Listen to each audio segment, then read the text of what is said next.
So you're like a strategist. So did you feel like every day you were strategizing? Yeah.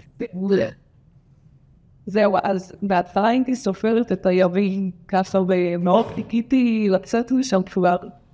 ואחר כך פתאום אמרתי, וואי, יש לי פה הזדמנות. כאילו, אלוהים נתן לי הזדמנות לראות את ההורידים מספר אחת שאני להבין איך הם חושבים, לראות מה הם בדו כל הזמן הזה.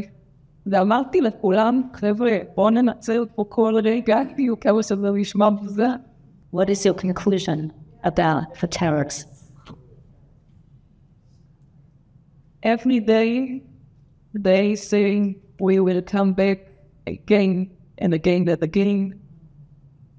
And the next time, they'll feel we are the royals. This is what we're dealing with.